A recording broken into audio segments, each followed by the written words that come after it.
अस्सलामुअलैकुम। Lecture 24 start करते हैं कैफ 1 का जी। पिछली क्लास में स्टूडेंट्स ने कहा कि इस एमसीक्यू का सलूशन बता दें। असल में इस एमसीक्यू का सलूशन किताब में सही नहीं है, ठीक है। हम कैलकुलेट करके फिर एंड पे बुक के अंदर सलूशन को भी सही कर लेंगे, ठीक है ना। ऑप्शन गलत वहां पे लिखा हुआ। अच्छा जी, a company revalued its property on 1 April 2009 to 1 April on 1 April 2020 million. 20 million क्या है जी? फिर देखें, ये दोनों एमसीक्यूज में डिफरेंट बात थी। यहाँ पे क्या लिखा था? Building is revalued by 2 million. यहाँ लिखा हुआ है टू 20 मिलियन। बाय 2 मिलियन का मतलब ये सरप्लस या लॉस है, और टू 20 मिलियन का मतलब ये रीवैल्यूड अमाउंट है, ठीक है। अच्छा, 1 अप्रैल 2009 को ये एसेट रिवैल्यू कर रहे हैं और ईयर एंड हमें बताया जा रहा है जी 31 मार्च, यानी start of the year revaluation. ऐसा ही है। 1 अप्रैल 9 पे रिवैल्यू हो रहा है, 31 मार्च 10 पे रिक्वायरमेंट है, तो ईयर एंड 31 मार्च है ना। इस सवाल में हो सकता है ना, कोई से 12 महीने हो सकते हैं। मकसद कहने का यह है कि साल 1 अप्रैल को शुरू होकर 31 मार्च को खत्म होता है। तो इस सवाल के अंदर, इस साल के अंदर अगर 1 अप्रैल को एसेट ये रिवैल्यू हो रहा है तो start of the year revaluation ही हुई ना। बोलो। अच्छा जी, अब वो कह रहा है 1 अप्रैल पे रीवैल्यूड अमाउंट कितनी है? 20 मिलियन, जिसमें से 8 लैंड है, तो फिर बाकी बिल्डिंग। प्रॉपर्टी का मतलब उर्फे आम में ना, प्रॉपर्टी का मतलब लैंड एंड बिल्डिंग ही होता है, ठीक है। अच्छा, ये हम पढ़ेंगे इंशाल्लाह। IAS 40 इन्वेस्टमेंट प्रॉपर्टी का जो स्टैंडर्ड है उसके अंदर आपको जाके ये बात पक्की पता लग जाएगी। वहां पर स्टैंडर्ड ये कहता है कि प्रॉपर्टी यानी लैंड एंड बिल्डिंग, ठीक है। लैंड अकेला भी हो सकता है, बिल्डिंग भी, लेकिन लैंड बिल्डिंग कॉम्बिनेशन भी प्रॉपर्टी हो सकता है, ठीक है जी। 8 मिलियन लैंड का है, तो फिर 12 मिलियन बिल्डिंग का। ये क्या है जी? ये क्या है? Revalued amount. क्या है जी? Revalued amount. डन हो गया। अच्छा, the property originally costed, costed होना चाहिए था, अंग्रेजी गलत होगी जरा। कॉस्टेड ₹10 मिलियन, जिसमें से वो कह रहा है 2 मिलियन वॉज फॉर लैंड। अब ये क्या है जी? कॉस्ट, ठीक है। कॉस्ट है 2 मिलियन लैंड की, तो फिर बाकी 8 मिलियन जो है वो बिल्डिंग का हिस्सा बन गया। और ये हमने कैसे निकाली है जी? बैलेंस। ओके। अच्छा, 10 years ago कॉस्ट, वो बता रहा है property originally costed 10 million 10 years ago का मतलब इस दिन 1 अप्रैल 9 पे जिस दिन रीवैल्यू कर रहे हैं, इस दिन ये 10 साल पहले खरीदी हुई बिल्डिंग, यानी 10 साल गुजर चुके हैं। आसान अल्फाज में यही बात बताइए। जुमला कंटिन्यूटी में पढ़ा करो ना। A company revalued its property on 1 April 2009 to 20 million, bracket ना पढ़ो। Company revalued its property on 1 April 9 to 20 million. The property originally costed 10 million 10 years ago. कहानी समझ आती है अब? ठीक है ना, कि जिस दिन रिवैल्यूएशन हो रही है वो कह रहा है इस दिन खड़े होकर ये बिल्डिंग की रिवैल्यू अमाउंट 20 है और इसकी कॉस्ट 10 थी 10 साल पहले। तो फिर रिवैल्यूएशन के दिन खड़े होकर कितने साल गुजर चुके हैं? 10। The original economic use was 40 year which is unchanged, ठीक है। ये वाला काम नहीं हो रहा, ये वाला काम नहीं हो रहा, रिवीजन नहीं आई बल्कि अनचेंज्ड है, ठीक है जी। अच्छा, ठीक है जी। The company's policy to make transfer of realised profit in respect of excess depreciation, ठीक है जी। रिक्वायरमेंट बाद में पढ़ते हैं। लैंड और बिल्डिंग को मैंने अलग अलग कर दिया ताकि आसानी से समझ आ जाए, ठीक है। अब 1/4/2009 पर बुक वैल्यू ऑफ लैंड कितनी है बताएं जी? 2 इसकी कॉस्ट थी, डेप्रिसिएशन तो इसमें होती नहीं है, तो लैंड की बुक वैल्यू 2 है। 1 अप्रैल 9 पर एक लाइन खाली छोड़कर रीवैल्यूड अमाउंट हम लिखते हैं और वो है 8, तो 6 मिलियन का रीवैल्यूएशन सरप्लस आ जाता है। फिर 31 मार्च 10 पर डेप्रिसिएशन करने जाते हैं तो लैंड डेप्रिशिएबल एसेट है ही नहीं, तो फिर 8 पर लैंड पड़ा है और 6 पर उसका सरप्लस। प्रॉफिट लॉस वाला खाना खाली, जैसे आपका ऊपर वाला खाना खाली, ठीक है। उसके बाद 1 अप्रैल 2009 पर हमें चाहिए बुक वैल्यू बिल्डिंग की भी। बिल्डिंग की कॉस्ट कितनी थी? 8 कॉस्ट का हिस्सा 8, और 10 साल पहले ये बिल्डिंग खरीदी थी और उस वक्त लाइफ थी 40। तो इसका मतलब मैं इधर लिखूंगा 8 है ना, 8 कॉस्ट 8 है, बोलो, और 8/12 40 1 साल की डेप्शन इंटू 10। जी बोले,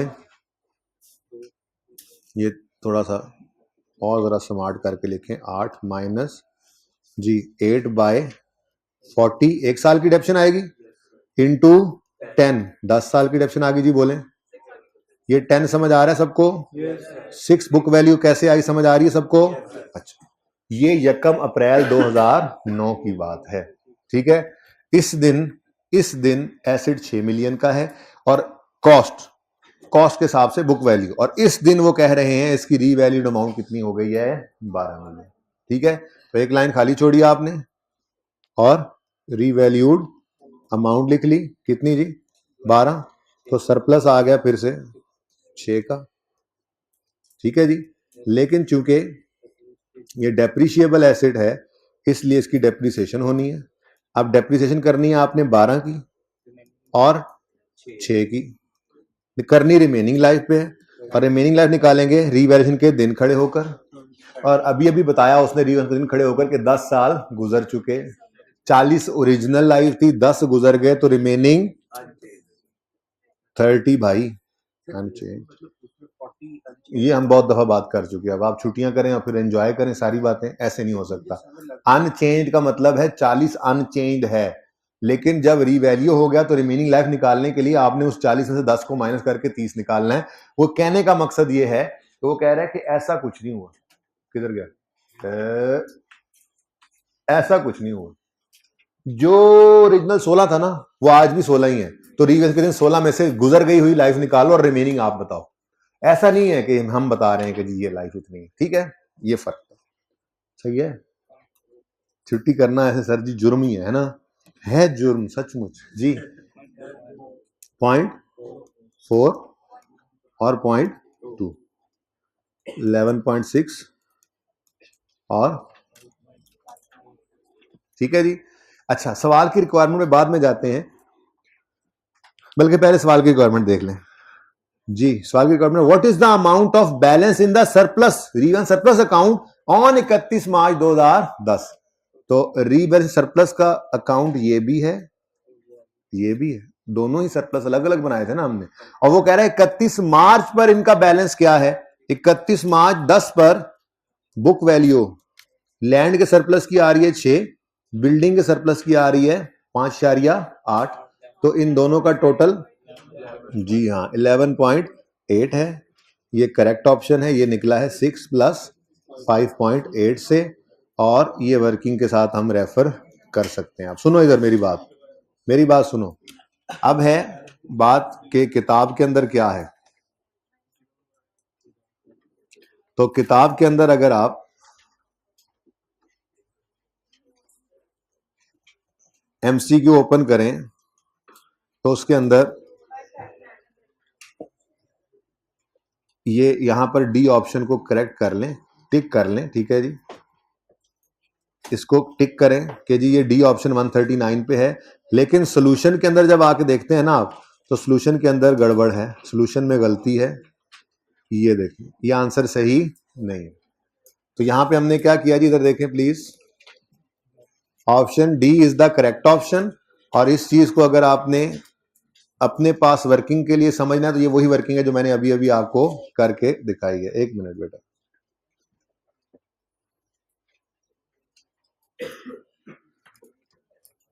लो सारा ही है,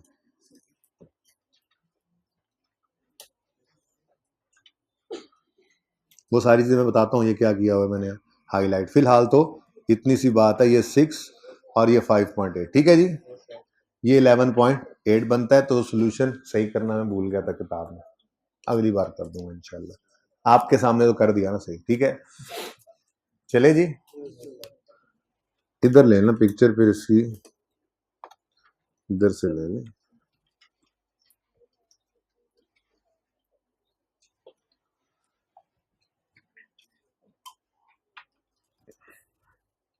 ठीक है जी।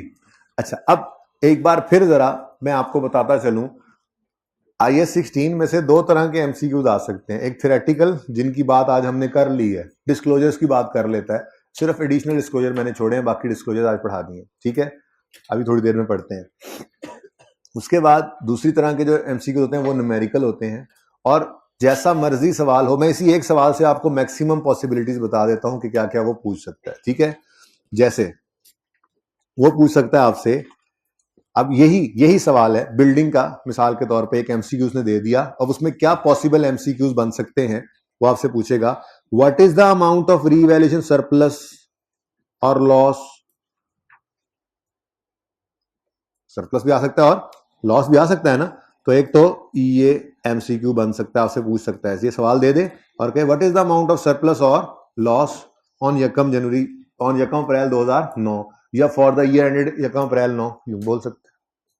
फिर दूसरा ऑप्शन, वो पूछ सकता है आपसे what is the amount of depreciation expense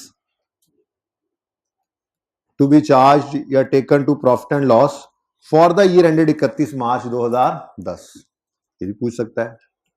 तीसरा पूछ सकता है what is the amount of incremental depreciation to be transfer to retained earnings for the year ended 31 March 2010। ये एक ही सवाल से 3 एमसीक्यू पूछ लिए उसने, कोई भी एक चीज पूछ सकता है वो। ठीक है, चौथा वो पूछ सकता है what amount shall be taken to balance sheet in respect of building, यूं कह दे या यूं कह दे what is the amount of in respect of building which would appear in balance sheet. तो बैलेंस शीट में ये क्लोजिंग ही आना है, याद करें आप, नोट के क्लोजिंग के साथ ये मैच करता था, और नोट के क्लोजिंग बुक वैल्यू ही तो बैलेंस शीट के फेस पे जाती थी। ठीक है, ये पूछ ले, ये भी पूछ सकता है वो what is the amount of surplus that would appear in equity in balance sheet. ठीक है ना, तो एक ही एमसीक्यू है, इससे पॉसिबल है यही 5, इसके अलावा कुछ छठा एमसीक्यू हो नहीं सकता इसमें से। तो या तो थ्योरेटिकल सवाल होगा, अगर आगे 16 का एमसीक्यू देगा तो सवाल ही मुख्तलिफ हो सकता है, रिक्वायरमेंट तो उसमें से ये 5 ही निकलेंगे। मेरे ख्याल में कुछ छठी रिक्वायरमेंट है नहीं। वो ऐसा कह सकता है, एक जो यहां वर्किंग में नजर नहीं आ रहा, वो एक एमसीक्यू ये बन सकता है कि वो आपसे ट्रांसफर की एंट्री पूछ ले, ट्रांसफर की अमाउंट कितनी है, तो वो तो फिर आपको खुद निकालनी पड़ेगी। ठीक है ना, तो ये पॉसिबिलिटीज है, इसके अलावा कोई पॉसिबिलिटी है नहीं। ठीक है जी, तो ये हमने एमसीक्यूज तैयार किए। खैर, पिछली क्लास को एमसीक्यू होमवर्क में देना ही भूल गया हूं, अभी उनको मैसेज करवाता हूं। ठीक है, आप लोगों को फिर इंशाल्लाह दे दूंगा। ये एमसीक्यू साथ के साथ ही हम करते चलेंगे। ठीक है ना, हम 10 12 15 जी 10 से 12 नंबर के आते हैं, 8 से 12 नंबर के नॉर्मली आ ही रहे हैं ये एमसीक्यू। ठीक है, अच्छे खासी ये वेटेज है, एमसीक्यू थोड़े नहीं, और टॉपिक तैयार है तो एमसीक्यू तैयार है, तो ये नंबर मुफ्त ही होते हैं। ठीक है ना, जैसे आपने ये एमसीक्यू, हमने कोई एमसीक्यूज की तैयारी नहीं की, हमने तो आईएस 16 तैयार किया था, एमसीक्यू खुद ही तैयार हो गए। तो जिनमें मसला होगा वो जाहिर है करवाऊंगा भी सही, कुछ टेक्निकलिटीज आती हैं कुछ टॉपिक्स में जाके, लेकिन ये में सीधे सीधे एमसीक्यू होते हैं, ये आपके सामने। ठीक है, चलो अच्छा जी, क्वेश्चन नंबर, ये टिंकू लिमिटेड यानी पास पेपर 17 होमवर्क में दिया था, कितने बच्चों ने घर पे इसको किया, फुल फ्लैज हो गया था। ये पास होने वाले बच्चे हैं, हाथ खड़ा कर रहे हैं जो, और जिनके हाथ नीचे हैं वो पता नहीं क्या सोच रहे हैं, पता नहीं किस वक्त का इंतजार कर रहे हैं कि हमने पढ़ाई शुरू करनी है, शायद पेपर्स के बाद अगली बार का इंतजार कर रहे हैं, अगली बार पढ़ेंगे, क्योंकि इस बार तो पेपर पास होना नहीं इस तरह से। सुने जी, सुने, आपको अगर 2 साल का नोट मांग ले, जो कभी कभार ही होता है, पिछली से पिछली टाइम में हो गया था इस तरह से, उससे पहले शेरदिल वाले सवाल में एक बार उसने किया था, वरना वो 2 साल का नोट नहीं मांगता, हर अटेम्प्ट में नोट का सवाल आता है, हर अटेम्प्ट के अंदर।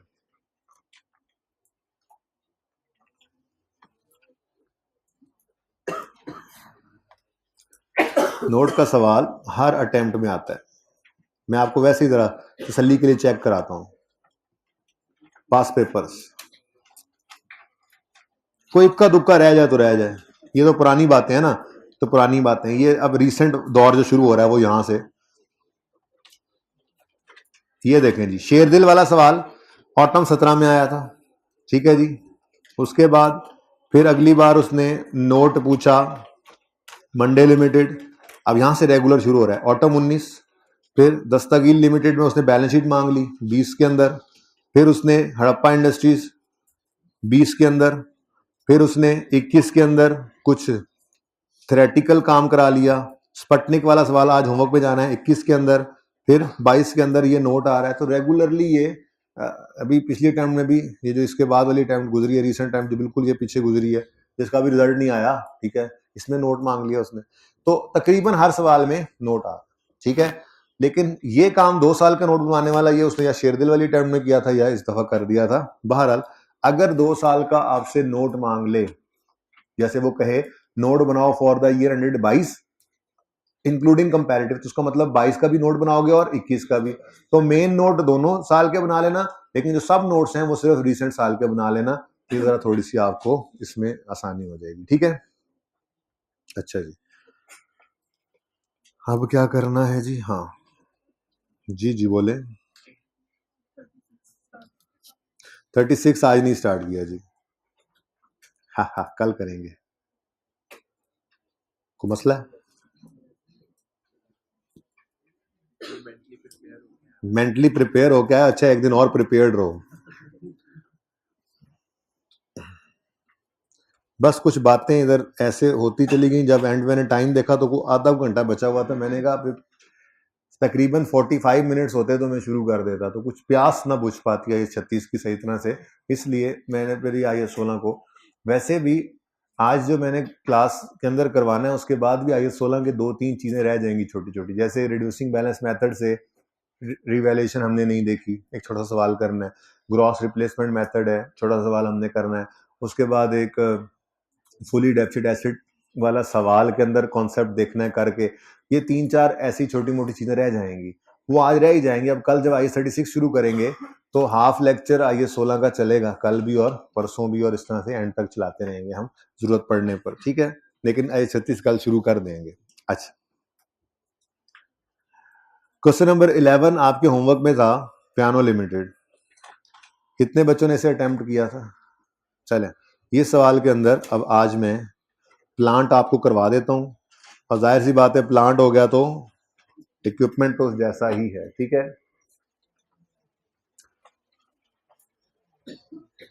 पहले सवाल को एक नजर पढ़ लेते हैं। रिक्वायरमेंट मैं इसलिए नहीं पढ़ रहा कि, चलो पढ़ लेते हैं रिक्वायरमेंट भी। रिक्वायरमेंट वो कह रहा है, मैं चाह रहा था कि सारा कुछ ही कर लेते, बहरहाल चलो। रिक्वायरमेंट में है जी कैलकुलेट डेप्रिसिएशन 15, 16, 17, 18, ठीक है जी, और प्रिपेयर एंट्रीज। बस आगे ना देखो कि कौन सी एंट्री कह रहा है, वो बाद में एंड पे देख लेते हैं, ठीक है। तो सही है। ले जी, प्लांट में आपको करवाने लगा हूं, इक्विपमेंट आप कर लेंगे इंशाल्लाह, क्योंकि सेम ही है क्वेश्चंस, फिर बिल्कुल डिफरेंस है नहीं, अप्रोच सेम चलनी है। बड़े ध्यान से देखिएगा। Following information pertains to Piano Limited. Date of acquisition है पेज 78 सामने लिखा हुआ है, अल्लाह करे नजर आ जाए। डेट ऑफ एक्विजिशन है 1 जनवरी 15, कॉस्ट 500, लाइफ 10 साल, रेजिडुअल वैल्यू 60, मेथड है स्ट्रेट लाइन, और 15 के साल में और कुछ भी नहीं हो रहा, ऐसे ही है।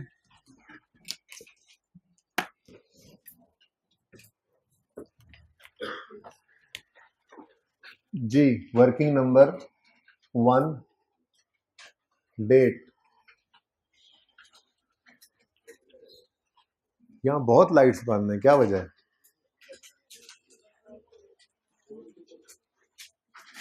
नजर आ रहा है आप लोगों को सही? कैमरे में सही नजर आ रहा है? अच्छा,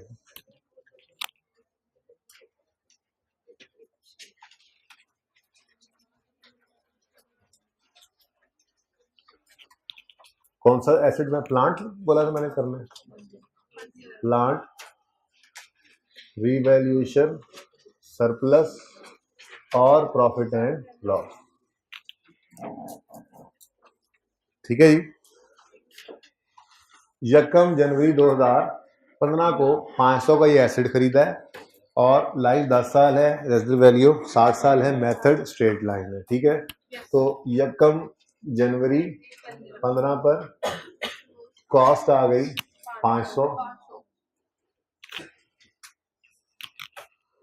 31 दिसंबर 15 आया, डेप्रीसिएशन करनी है cost minus residual value over useful life, कितनी है?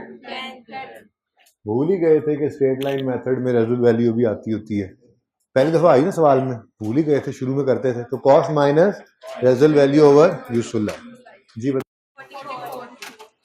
44, बुक वैल्यू 456।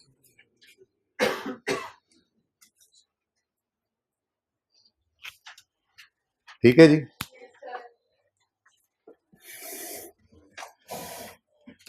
अच्छा जी, अब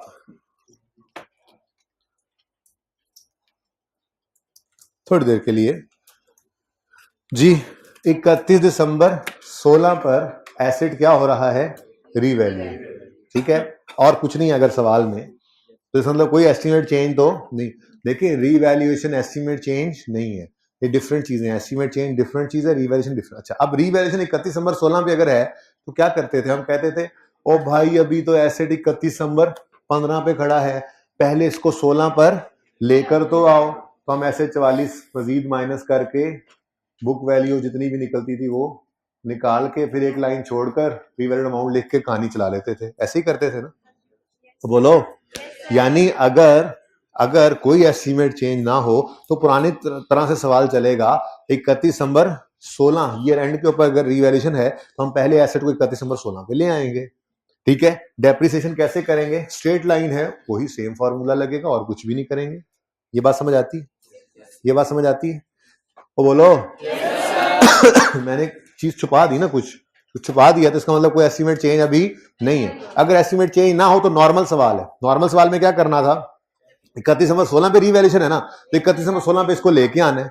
अगर लेके आना है तो इधर देखो, मैं यहां पर 31 दिसंबर 16 में जो डेप्रिसिएशन निकालता, नोट ना करना ये सही नहीं है गलत है, तो मैं सेम फॉर्मूला लिखता और सेम डेप्रिसिएशन आती, स्ट्रेट लाइन मेथड जो था। ठीक है, और रीवैल्यूएशन के दिन पहुंच जाता और फिर उसको कंपेयर करता बुक वैल्यू से। ठीक है, लेकिन मसला क्या हुआ, मसला ये हुआ कि हमारी ओरिजिनल एस्टीमेट वाली रेजुअल वैल्यू कितनी थी जी, 60। लेकिन जिस दिन रीवैल्यूएशन होनी है उस दिन ये रेजुअल वैल्यू भी बदल गई।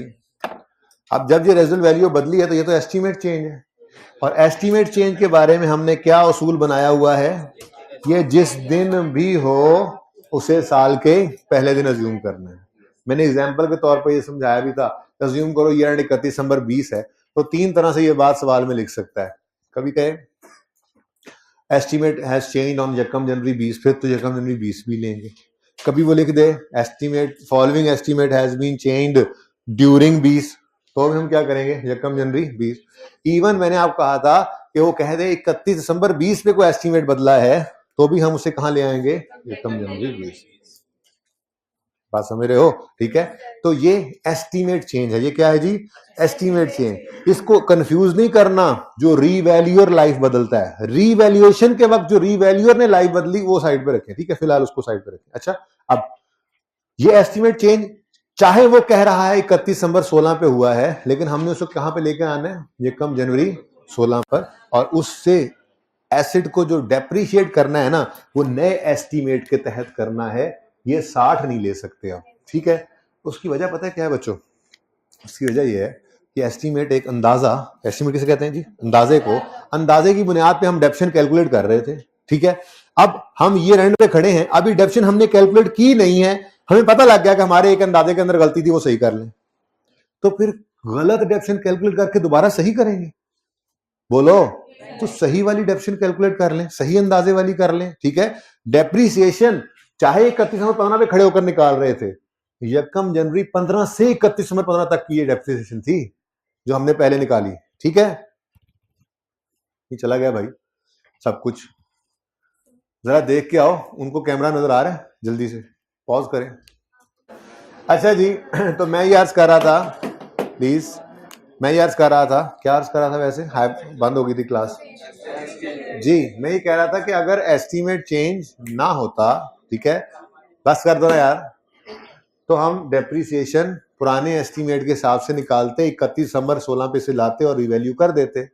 पर मसला ये हुआ कि 31 दिसंबर 16 पर एस्टीमेट भी चेंज हो रहा है, तो उसको हम यकम जनवरी 16 पे लेकर आएंगे, नए एस्टीमेट के हिसाब से नई डेप्शन निकाल के बुक वैल्यू 31 16 पर लाके फिर रिवैल्यू कर लेंगे।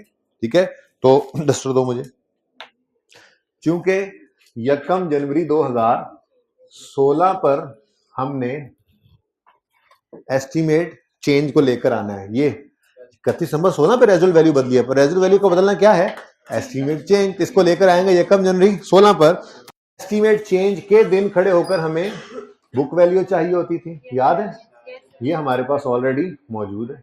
और एस्टीमेट चेंज के दिन खड़े होकर ही हमें रिमेनिंग लाइफ निकालनी होती थी, ठीक है, वही पुराना वाला काम। तो 31 नंबर 16 पर जब डेप्रिसिएशन निकालेंगे तो book value at the date of change in estimate पकड़ेंगे, माइनस करेंगे इसमें से रिवाइज्ड रेजिडुअल वैल्यू और डिवाइड करेंगे इसको रिमेनिंग यूजफुल लाइफ। तो बुक वैल्यू है 456,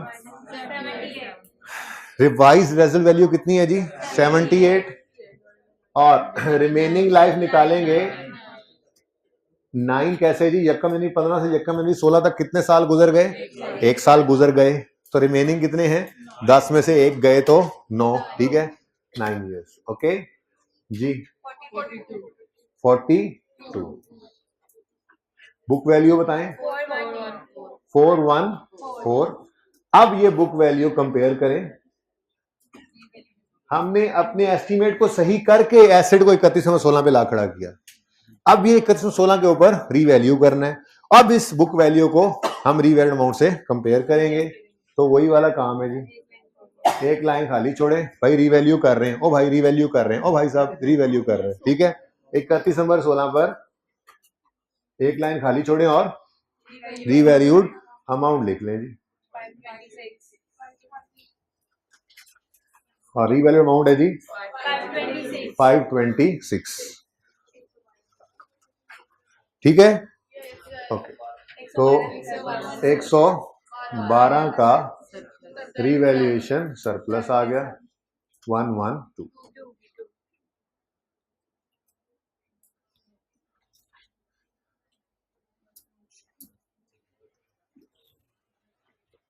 ठीक है जी। अब आगे बढ़ते हैं। अब जी 17 में कुछ नहीं हो रहा, शुक्र है, 17 इज लाइक 15, 17 इज लाइक 15, ठीक है, कुछ नहीं हुआ। 18 में फिर गड़बड़े होनी है, ठीक है। तो 17 में डेप्रिसिएशन करनी है, तो क्योंकि रीवैल्यू हो गया एसेट, तो अब ओरिजिनल कॉस्ट तो रेलेवेंट नहीं रही, रीवैल्यूड अमाउंट पकड़ेंगे 526 और इसको डिवाइड करेंगे रिमेनिंग लाइफ से, और नशर भी करना है आपको 112 डिवाइड बाय रिमेनिंग लाइफ, और रिमेनिंग लाइफ आप निकालेंगे रीवैल्यूएशन के दिन खड़े होकर। हाँ सॉरी जी। तो 526 माइनस 78 डिवाइडेड बाय, अब मैंने अभी नहीं निकाला, ठहर जाओ, यकम जनवरी 15 पे एसेट खरीदा था, तो 31 दिसंबर 15 और 31 दिसंबर 16 कितने साल गुजर गए, 2, 10 में से 2 गए तो रिमेनिंग 8, ठीक है, ये 8 साल आ गए। अब 112 है तो इसको डिवाइड बाय 8। जबानी ये बात हुई थी, चलो आज क्लास में भी आ गई। किसी बच्चे ने मुझसे क्लास में पूछा था कि सर अगर रेजुअल वैल्यू होगी तो सरप्लस के साथ क्या करेंगे, तो मैंने कहा रेजुअल वैल्यू सिर्फ, मुझे याद है बात हुई थी शायद इस क्लास में, पिछली में हुई थी, बहरहाल आप लोगों के सामने भी आ तो रही है ये बात, दोबारा सुन लें कि रेजुअल वैल्यू सिर्फ एसेट की होती है। आपने डिवाइड तो 8 से ही करना है सरप्लस को भी, लेकिन सरप्लस की कोई रेजुअल वैल्यू नहीं होती है। अगर सवाल में रेजुअल वैल्यू है तो वो सिर्फ एसेट में से माइनस होगी, सरप्लस में से माइनस कोई नहीं होगी, ठीक है ना। तो ये आप बात सामने भी आ गई, ठीक है जी, बोले 56 और 40, बुक वैल्यू 470 और 98। अच्छा, अब ये चीज ने ना आपको घर पे कंफ्यूज किया होगा जब आपने सोल्यूशन देखा होगा। आपको पता है क्या लग रहा होगा, आपको ये लग रहा होगा कि हर साल क्या कर रहे हैं, अगर वो वर्किंग देखे ना, वर्किंग कैसे लग रही है, हर साल बुक वैल्यू को रिमेनिंग लाइफ पे डिवाइड कर देते हैं, फिर रिमेनिंग लाइफ पे आगे भी ऐसे ही। असल ये वजह नहीं थी, इसीलिए मैंने थोड़ी देर पहले आपको बताया अगर एस्टीमेट चेंज ना होता तो 16 की डेप्रिसिएशन सेम फॉर्मूला से होती और हम 31 दिसंबर 16 पे उसको रीवैल्यू करते और रीवैल्यू के बाद फिर ये वाला काम करते, ठीक है। लेकिन चूंकि एस्टीमेट चेंज हो गया तो फिर हमें साल के पहले दिन पे उसको लेके जाना पड़ा और फिर उस साल की डेप्शन पे भी रिमेनिंग लाइफ यूज हुई, और फिर अगले साल रिवैल्यूएशन हो गई तो मुसीबत, फिर रिवैल्यूएशन की वजह से अगले साल पे रिमेनिंग लाइफ निकाल रहे हैं। अगर यही 2-2 साल के बाद हो रहा होता तो आपको ज्यादा इतना ज्यादा कंफ्यूजन ना होता, ठीक है ना। अगर यही रिवैल्यूएशन 17 में होती तो 15 और 16 ये वाली डेप्शन आती, 17 के साल के पहले दिन एस्टीमेट को ले आते और 17 के साल के आखिरी दिन आप डेप्शिट करते और रिवैल्यू करते तो आपको ये कंफ्यूजन ना होता। बहरहाल अब कंफ्यूजन नहीं रहना चाहिए, सिंपल सी बात है। ये कोई वर्किंग देखकर ये आपने खुद से नहीं, आपने वो उसूल बना लेना था कि हर साल बुक वैल्यू को रिमेनिंग लाइफ से डिवाइड कर रहे हैं, ठीक है, हर साल।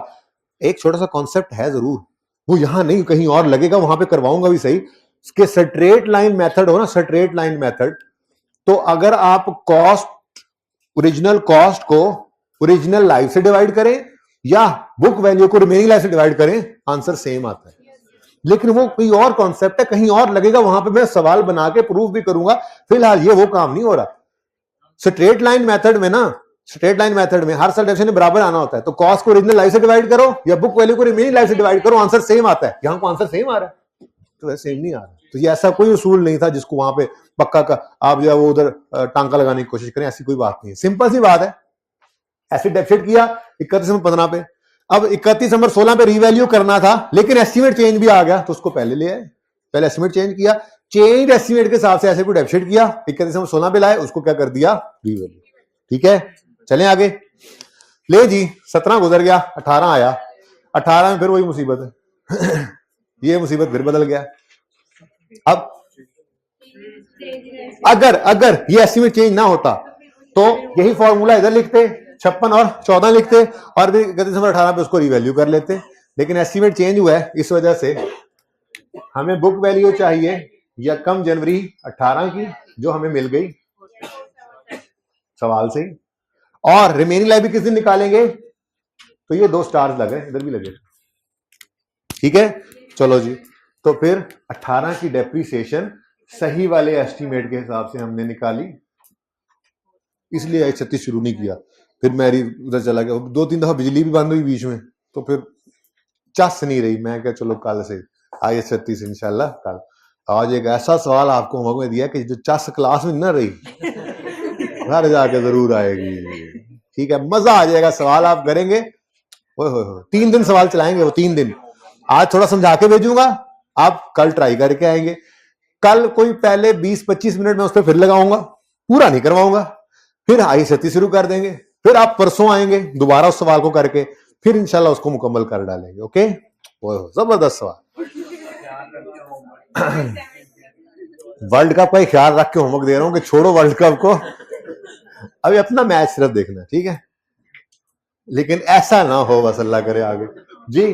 तो बुक वैल्यू 470, 64, 78 नहीं, यही तो मुसीबत पड़ी थी और भाई, यही तो मुसीबत पड़ी है।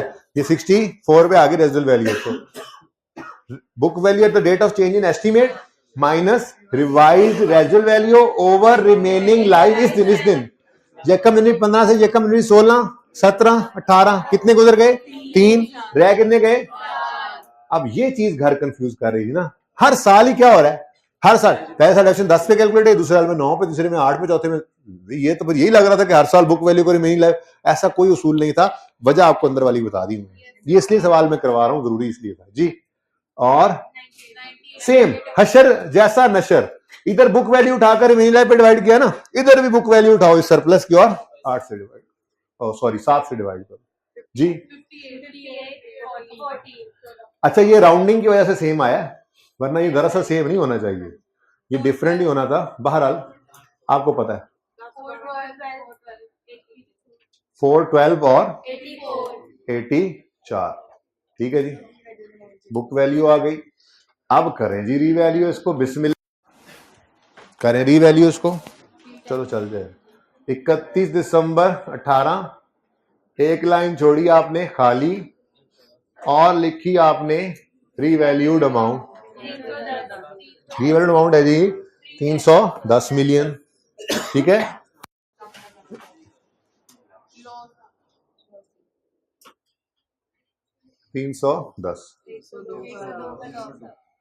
ओए 102 सारे का सारा यहां से माइनस कर देंगे, अच्छा, पूछ रहा हूँ आप लोगों से, पूछ रहा हूँ, याद है आप लोगों को कितना लॉस आया कि सारे सरप्लस को खा गया फिर भी बच गया? 18, ये 18 चला गया प्रॉफिट एंड लॉस में। इससे आगे सवाल को ले जाने की कतई जरूरत नहीं है। अगर लेके जाना होता अगले साल तो 102 को डिवाइड करते इस दिन खड़े होकर रिमेनिंग लाइफ निकाल कर, ठीक है, रीवैल्यूएशन पर लॉस, ठीक है जी। हाँ जी नहीं, वो फिर रीवैल्यूएशन वैसे करता ना सवाल में, फिर वही वो चेंज रीवैल्यूड अमाउंट जो है वही असल में ना, रीवैल्यूएशन जिस दिन हो उसी दिन रखना है उसको, ये जरा ध्यान फर्क याद रखें, ठीक है ना। रीवैल्यूएशन साल के शुरू में भी हो सकती है, साल के मिड में भी एक, हाँ ये भी छोटा सवाल रहता है, mid of the year revaluation 5, 7, 10 minute का हर काम है, तो ये हर रोज दो भी होते रहेंगे तो चलता रहेगा। नया टॉपिक जरूर शुरू करेंगे। अच्छा मैं कह रहा था साल के शुरू में रीवैल्यूएशन हो, साल के दरमियान में हो, साल के आखिर में हो, जिस दिन हो उसको वहीं रखना है, उसको कहीं नहीं छेड़ना। मैंने सिर्फ चेंज एस्टीमेट के बारे में असूल बताया है कि अगर एस्टीमेट चेंज हो जाए, ठीक है, तो उसको उठाकर ले आओ साल के पहले दिन, ठीक है। रीवैल्यूएशन को अपनी जगह से नहीं छेड़ना। इंपेयरमेंट पढ़ने जा रहे हैं, इंपेयरमेंट को अपनी जगह से नहीं छेड़ना करेंगे, सिर्फ किसको छेड़ रहे हैं? एस्टीमेट चेंज, ठीक है ना। इंशाल्लाह कल इंपेयरमेंट शुरू करेंगे, इंपेयरमेंट क्या होती है एसेट की सब समझ आ जाएगा। मैं फिर उस वक्त भी यही कहूंगा, इंपेयरमेंट भी जिस दिन हो रही है उसी दिन पे रखो, उसको भी नहीं छेड़ना। ऐसे ही रीवैल्यूएशन भी जिस दिन हो रही है उस दिन रखो, इसको छेड़ना नहीं, सिर्फ एस्टीमेट चेंज को उठा के साल के पहले दिन ले आना है, ठीक है।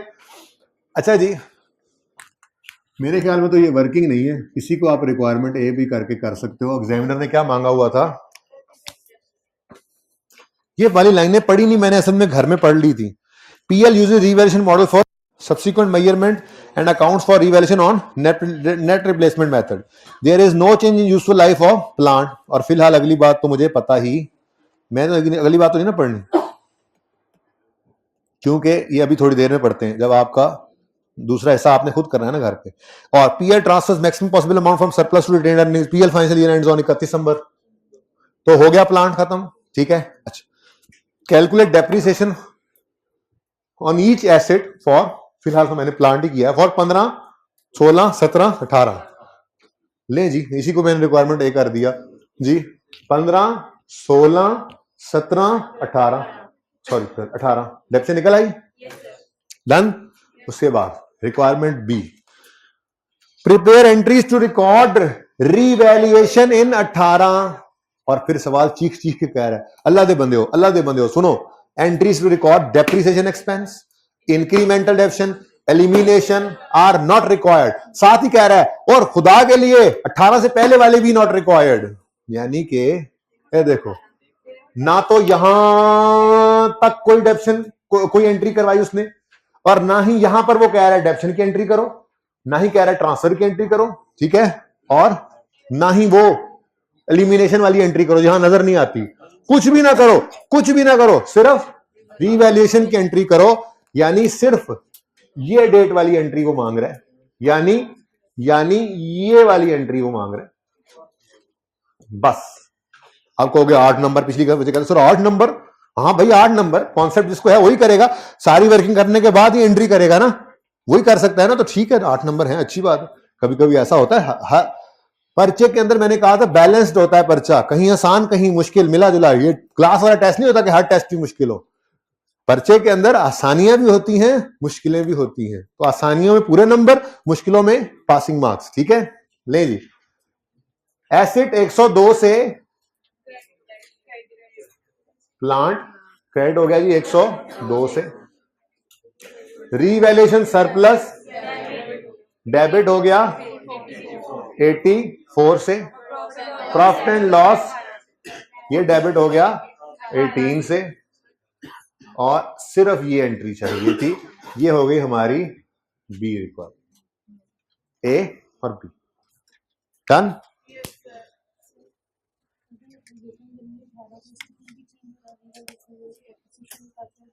तो वही फिर ले लेंगे ना, वो तो वही वाला बन जाएगा कि रीवैल्यूअर ने खुद ही कह दिया इस दिन, वो उसी हिसाब से बन, यानी हमने वो पहले से डेप्सिट करके लाए हुए होंगे 1 जनवरी तक। क्वेश्चन ये है ना कि 1 जनवरी पर अगर रीवैल्यूएशन हो और एस्टीमेट चेंज भी हो तो फिर क्या करेंगे, फिर तो आसान है, फिर तो ये मुश्किल ही ना है। 31 में 17 पे रिवैल्यू करके डेप्सिट करके लाए हुए होंगे ये फिगर, ठीक है। इसी फिगर को कंपेयर कर देंगे रिवैल्यू अमाउंट से, और फिर ईयर एंड पे जब डेप्सिट करेंगे तो वो जो लाइफ उसने दी हुई है वही यूज कर लेंगे। ये तो आसानी है, ये तो मुश्किल है ही नहीं, ठीक है। अच्छा जी, आप इधर देखें, ये तो था पौधा, ये तो मैंने कर दिया। इक्विपमेंट अब आप कर लीजिएगा, ये इक्विपमेंट अब दोबारा होमवर्क है। किसी ने कर लिया तो बहुत अच्छी बात है, जिसने नहीं किया ये बार बार होमवर्क लिखा जाता है कि कर लो कर लो कर लो, पर्चे से पहले पहले कर लो। मौत से पहले पहले मौत की तैयारी करनी है, पर्चे से पहले पहले पर्चे की तैयारी करनी जी। वहां पे पर्चे ही होने, वहां का तो पेपर भी आउट है, फिर भी हम वो यूनिवर्सिटी वाला हिसाब है, उस्ताद ने 4 सवाल पढ़ाए हैं, ये कर लो इसमें से ही आ जाएगा। तो अल्लाह भी कितना प्यार करते हैं अपने बंदे से, पेपर बताया हुआ है, ये ऐप पूछना चाहिए तैयारी करके आना। स्टिल यकम जुलाई 15 पे 350 का एसेट खरीदा, लाइफ थी 12 साल, 31 दिसंबर 15 तक ये 6 महीने डेप्सिट होगा, ठीक है। एक तो ये हो गया। अब ओ रेजल वैल्यू नील नील नील, इसका मतलब अगर ये ब्लैक लाइन अभी भी लगी हुई है, यानी सवाल में नहीं है, तो ये सादा सवाल है। वो तिलों वाला था, वो तिलों वाला एसेट था, ये सादा, ठीक है। क्यों? 31 दिसंबर 15 तक 6 महीने, फिर 31 दिसंबर 16 तक लेके आए 1.5 साल डेप्सिट करके, 31 दिसंबर 16 पे ये तो है ही कोई चेंज नहीं है, तो फिर रिवैल्यू किया, फिर 17 की डेप्शन, फिर 18 की डेप्शन, फिर 18 में रिवैल्यू, ठीक है। ये सिंपल होता अगर ये ना होता, लेकिन ये जो है ये क्या कह रहा है, कहता है प्लांट की लाइफ में no change.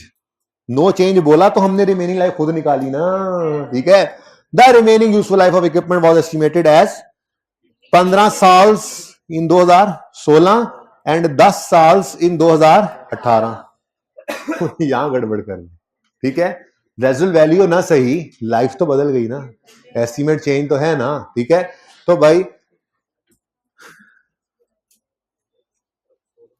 There is no change, the remaining life 15 in 2016 and in 2018। भाई इन कहता रहे, हम तो यकम जनवरी 16 और यकम जनवरी 18 में लेके जाएंगे ना, ये समझ लो ड्यूरिंग बोल रहा है। तो यहां पे तो 31 दिसंबर भी नहीं बोला, तो क्या कह रहा है, 15 में सॉरी 16 में लाइफ 15 साल है और 18 में लाइफ 10 साल है, तो 16 में 15 साल है, हम कहेंगे यकम जनवरी 16 पे। ये सिखाया हुआ है आपको, कर लोगे, सेम है। ये शुक्र करो कि साढ़े वाला काम नहीं करना पड़ेगा आपको, लाइफ उसने खुद बताई है, वरना तो आपको चेन एस्टिमेट के दिन खड़े होकर पहले साढ़ा करना पड़ना था, फिर आपको रिमेनिंग लाइफ निकालते दोबारा साढ़ा करना पड़ना था, ठीक है। तो वो साढ़े वाला काम नहीं करना पड़ेगा, वो गिवन है, ठीक है। एसी बंद करा दें जी। अच्छा जी, नहीं हो रहा। Okay, now this equipment is your homework, okay. Pass होने वाले बच्चे इस सवाल को कर लेंगे इंशाल्लाह आज घर जाके। इसके बाद क्या किया था जी, ओके, पहले डिस्क्लोजर्स ही देख लेते हैं।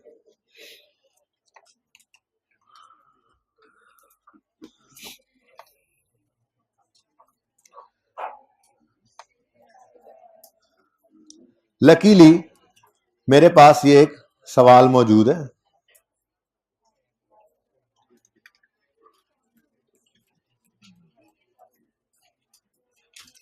चलो रहन सुने जी। ये सवाल हमने क्लास में किया हुआ, ये नोट है प्रॉपर्टी प्लांट एंड इक्विपमेंट का। अच्छा जी, अब बात सुने, एक कहानी पहले सुने थोड़ी सी, फिर थेरी 10 मिनट दे दो बस, थेरी हम ऐसे ही पढ़ेंगे कोशिश करके, बस पहले सारा कर लिया, अब सिर्फ देखना है कि ये सब कुछ हमने किया हुआ है, वो स्टैंडर्ड ने रिक्वायर किया हुआ था, ठीक है ना। ज्यादा बोर नहीं होंगे आप इंशाल्लाह, ध्यान से बस सुनना है। हम जब फाइनेंशियल स्टेटमेंट्स बनाते हैं ना, तो हम उसमें एक दावा करते हैं कि these financial statements are prepared in accordance with applicable financial reporting framework और कंपनीज ऑर्डिनेंस वगैरह, कंपनीज एक्ट। हम बनाने वाले, अगर हम मैनेजमेंट हैं पर फाइनेंशियल स्टेटमेंट्स बनाते हैं, ऑडिट पढ़ लिया आपने, अच्छा चलें पढ़ लेंगे, ठीक है। तो हम फाइनेंशियल स्टेटमेंट्स जब बनाते हैं तो बनाने वाले ये दावा करते हैं कि ये फाइनेंशियल स्टेटमेंट्स स्टैंडर्ड्स के अकॉर्डिंग बनी है, ठीक है। और ऑडिटर भी आके इसी चीज को चेक करता है कि क्या ये स्टैंडर्ड्स के अकॉर्डिंग बनी है, अब स्टैंडर्ड्स के अकॉर्डिंग बनने का मतलब क्या है? उसका मतलब यह है कि हम अगर कोई item of property plant equipment financial statement में शो कर रहे हैं तो उसके बारे में कुछ रिक्वायरमेंट्स IAS 16 के स्टैंडर्ड ने की हुई हैं कि ये बातें उसके बारे में बताओ, वो हमने बताई हुई हैं सारी। मेरी बात समझिए, दोबारा सुनिए।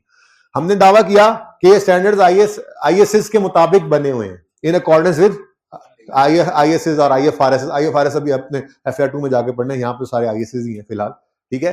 पहले ISS आते थे, अब IFRS आने लग गए। बहरहाल आपने दावा किया कि ये फाइनेंशियल स्टेटमेंट्स जो हैं ये स्टैंडर्ड्स के मुताबिक है। इसका मतलब अगर कोई इन्वेंट्री नजर आ रही है उस पे IS2 की जो रिक्वायरमेंट्स हैं वो आपने पूरी की हुई है। मिसाल दे रहा हूं, मतलब PPE, बैलेंस शीट में PPE नजर आएगा, प्रॉपर्टी प्लांट इक्विपमेंट। बताया था आपको, प्रॉपर्टी प्लांट इक्विपमेंट की एक फिगर होगी, उस पर नोट होगा, नोट यूजर आकर देखेगा।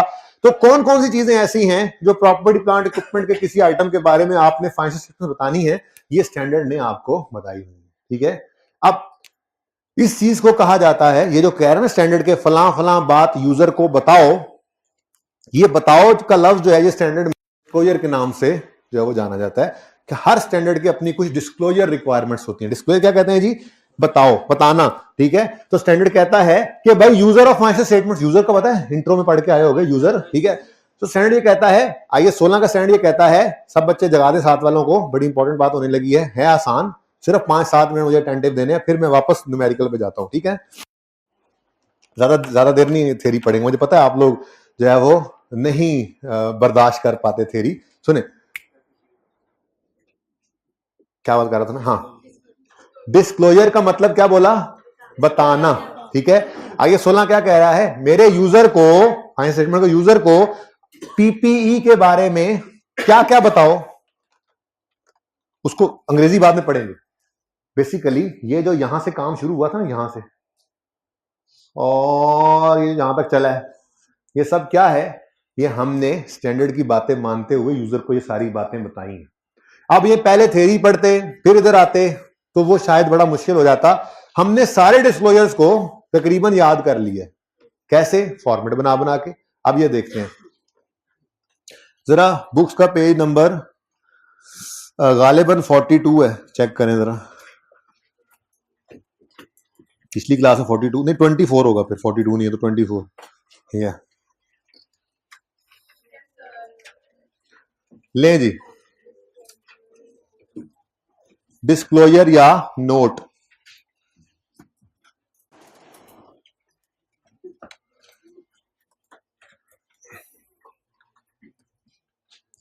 सुने जी, अहम बात, कपास के काश्तकारों, आपके नाम अहम पैगाम है। जरा देखो, फिलहाल मैं बात कर रहा हूं मेन नोट। मैंने आपको शायद एक दिन ये भी बोला था कि आई कैप इसको 5.1 कहने लग गया है मेजरमेंट बेसिस वाले को, इसलिए मैं भी लिख रहा हूं, कहता है वो, वरना मेरा दिल, ये मैंने ये सवाल पिछली दफा के अटेम्प्ट का हुआ यहाँ पे, क्योंकि हमने तो ये सवाल बोर्ड को उस तरफ किया था ना, तो याद है, ये सब नोट बनाने के लिए सिर्फ मैंने इसको ओपन किया था, अगर आपको याद हो तो पिछली बार जब ये सवाल मैंने करवाया था तो उस वक्त मैंने यहाँ पे नंबर 5.1 नहीं किया था, ये आपकी क्लास में मैंने किया, ठीक है। एनीवेज, बेसिकली मैं इस एरिया को यहां से लेकर यहां तक को मैं नोट की मेन बॉडी कहता होता हूं, ठीक है। अब जो स्टैंडर्ड ने ये डिस्क्लोजर रिक्वायर किए हैं ना, ये पहला डिब्बा, ये स्टैंडर्ड की मेन बॉडी है, यानी मेन नोट के अंदर आपने सारा कुछ बताना है, आपने बताया हुआ है। कैसे? जरा देखो। अच्छा अब देखो, ये IAS 16 ने कहा है ये लाजमी बताओ, ठीक है। और अगर कोई नहीं बताएगा तो वो ये दावे के अंदर गलत है कि मैंने फाइनेंशियल स्टेटमेंट स्टैंडर्ड के मुताबिक बनाई है। देखो, फाइनेंशियल स्टेटमेंट्स शैल डिस्क्लोज, लाजिम है फाइनेंशियल स्टेटमेंट्स पे कि वो डिस्क्लोज करें for each class of property plant equipment, यानी कि land is a class, building is a class, plant machine is a class, equipment is a class, her class के बारे में जरूरी है कि IAS 16 के PPE कह रहा है कि जरूरी है यूजर को बताओ क्या चीज? Measurement basis, depreciation method, useful life और rates. Measurement basis, depreciation method और लाइफ या रेट बताया हुआ है हमने, याद थोड़ी करेंगे हम, हमें तो पता है। और याद वैसे भी नहीं करने, स्टैंडर्ड्स खरीद लें, मैं आपको निशान लगवा दूंगा, डिस्क्लोजर स्टैंडर्ड में लिखे होते हैं। कभी एमसीक्यू आ जाता है, वो 5 चीजें लिखकर बताता है, इसमें से कौन से 4 हैं और 1 नहीं है। अब वो याद नहीं भी होगा तो ऐसे स्टैंडर्ड खुलेगा, सामने 5 की लिस्ट लगी होगी, ये जो 5 है ना, ABCDE जैसे है, ठीक है ना, उनमें से देखोगे अच्छा ये वाला जरा नहीं आता, आप वो सिलेक्ट करोगे, आपको 1 नंबर मिल जाएगा। एमसीक्यूज के अंदर बहुत हेल्प करता है स्टैंडर्ड, कुछ भूल जाए तो वहां पे भी हेल्प कर सकता है, लाजमी ले लीजिएगा स्टैंडर्ड। आप देर करेंगे तो आपका नुकसान है, आप स्टैंडर्ड्स ले लेंगे तो मैं आपको साथ साथ जो है वो पैराज हाईलाइट करवा दिया करूंगा, ठीक है। कितने बच्चे स्टैंडर्ड्स ले चुके हैं, ना होने के बराबर। और जो बच्चे सीनियर्स की बात सुनते हैं वो सीनियर से ही पढ़ लें जाके, जो सीनियर कहते हैं कि जरूरत नहीं पड़ती है, खोलने का टाइम नहीं मिलता, नहीं मिलेगा टाइम तो बंद रखेंगे। भाई फाइनल के अंदर भी हम स्टैंडर्ड लेकर गए थे, शायद मुझे याद नहीं पड़ता कि मुझे वो खोलने की जरूरत पड़ी होगी, क्या मतलब मैं लेके ना जाता, लेकिन शायद कोई 1-2 नंबर की हेल्प मुझे वहां से मिल गई हो, और शायद वही 1-2 नंबर हो जो मुझे 48 से 50 का सफर तय करवा गए हो।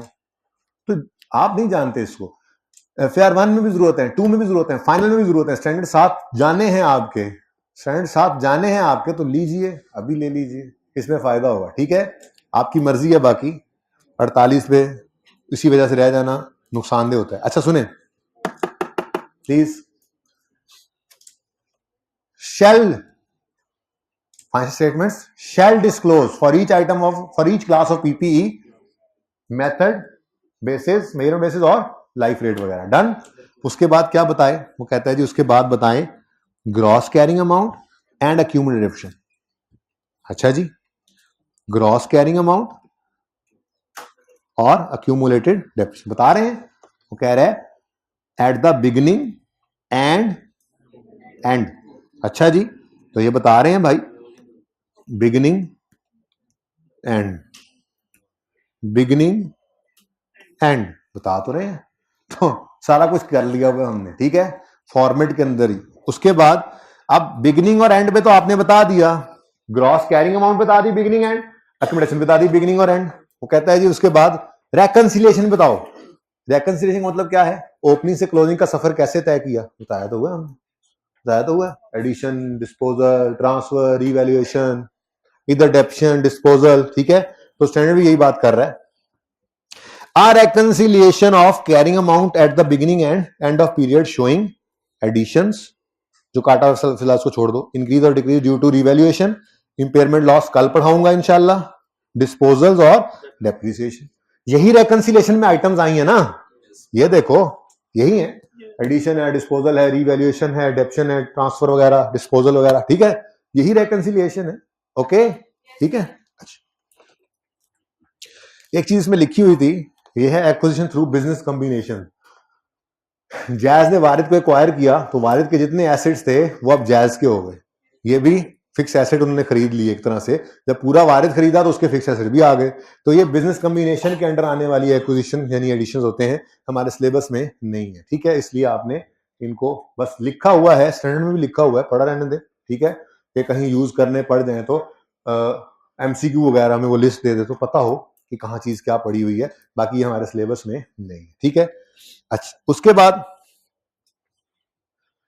ये मेन नोट है, इसके अलावा जो बातें मैं आपको पढ़ाने लगा हूं, ठीक है, ये बातें सवाल के अंदर लिखी हो तो बड़ी खुशी से आपने मतलब खुश होकर उनको देखने का, लो मुफ्त के नंबर आ गए। ये जो 3-4 बातें बताऊंगा ना, आपने ऐसे करके साथ वाले गाल ताड़ी नहीं मारनी, ठीक है ना, वो एग्जामिनर कहेगा, वो इन्विजिलेटर कहेंगे ये क्या कर रहे हो, ठीक है, अपने आप मुफ्त के नंबर, मुफ्त के नंबर क्या, वो कहेंगे पागल है, कहने दो यार जी। आपको सवाल में लिखी हुई बात होगी, ठीक है ना, होगा क्या फिर मैं बताने लगा, आपके किसी प्रॉपर्टी प्लांट इक्विपमेंट का आइटम का टाइटल रिस्ट्रिक्टेड है। टाइटल रिस्ट्रिक्टेड मतलब क्या होता है, आप आगे बेच नहीं सकते, कोई वजूहत, 100 वजूहत हो सकती है। मिसाल के तौर पे आपने एक अपनी फैक्ट्री के साथ वाला एक लैंड खरीदा, ठीक है जी, और उसको यूज करना शुरू कर दिया, कब्जे में आ गया आपके, लेकिन उसके टाइटल में कोई मसला निकला, अब वो केस चला गया, ठीक है जी, अब कोर्ट में केस चल रहा है, कब्जे में आपके है, आप यूज तो कर रहे हैं लेकिन आप उसको आगे बेच फिलहाल नहीं सकते। अब ये क्या है, आपके किसी आइटम ऑफ पीपी का टाइटल क्या हो गया, रिस्ट्रिक्टेड हो गया। स्टैंडर्ड कहता है मुझे कोई मसला नहीं है, आप जाओ वकील के साथ जाके केस लड़ो, मुझे उससे कोई मसला नहीं है, बस ये बात लिख के यूजर को बता दो कि हमारे फलां एसेट का टाइटल रिस्ट्रिक्टेड है, ठीक है।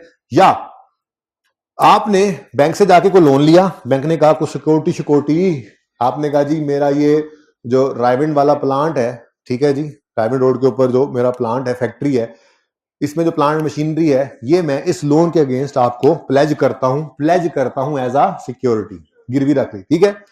अगर मैंने लोन ना दिया तो आप इसको बेच के अपने पैसे पूरे कर लेना।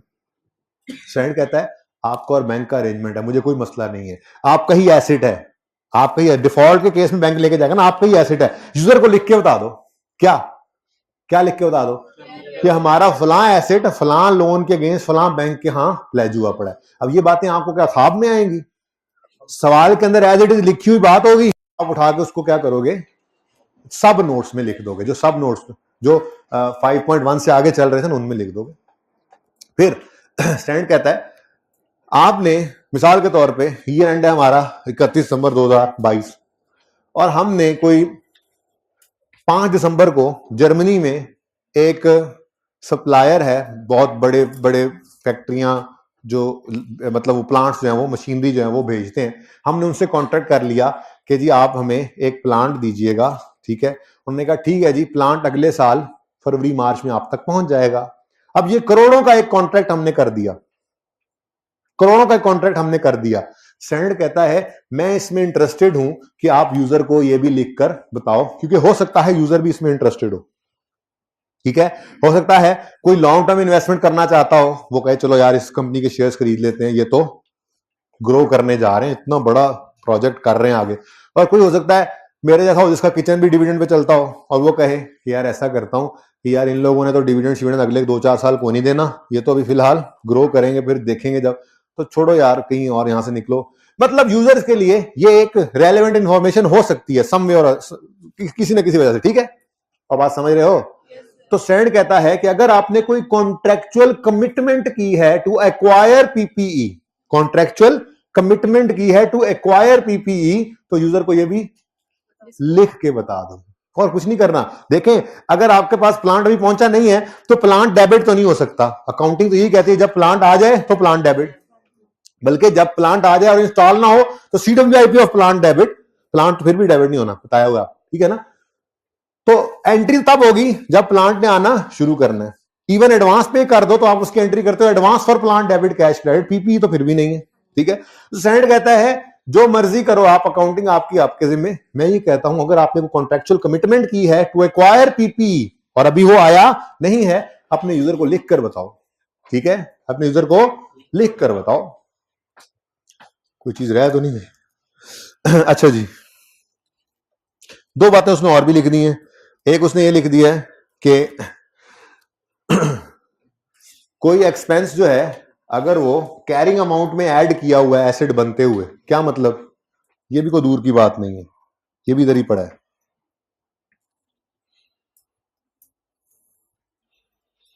ठीक है।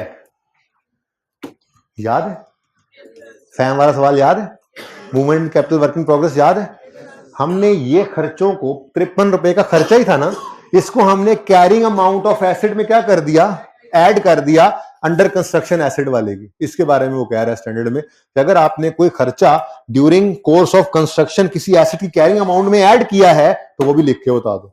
ये सारे काम ना हम नेचुरली कर रहे हैं, कोई याद करने की जरूरत नहीं डिस्क्लोजर को, सिर्फ एक बार पढ़ा रहा हूं कि ये सारे काम हम कर रहे हैं।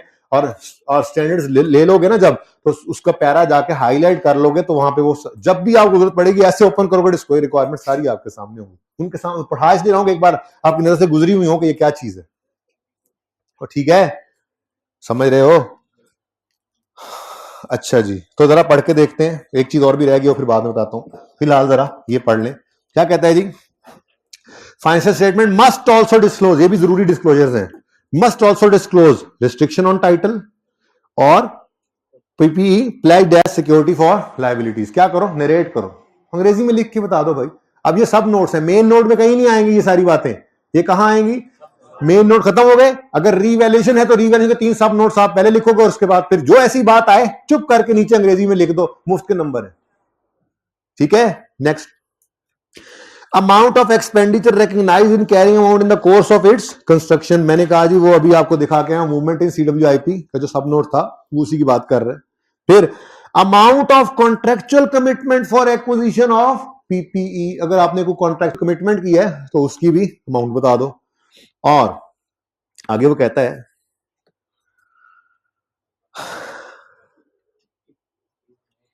इंश्योरेंस वालों ने मिसाल के तौर पे आपको इंपेयरमेंट हो गई, वो तो पड़ी नहीं हुई है, या आपका एसिड बिक गया, मतलब बिक नहीं गया, तबाह हो गया, कुछ भी ऐसा कुछ एबनॉर्मल वे से आपका एसिड पीपीई कोई गया है, ठीक है, तो इंश्योरेंस वालों ने अगर उसके अगेंस्ट कोई कंपनसेशन दे दी है और ये कंपनसेशन आपने कहीं प्रॉफिट एंड लॉस में अलग से नहीं लिखी हुई तो वो भी यहां पे लिख दो।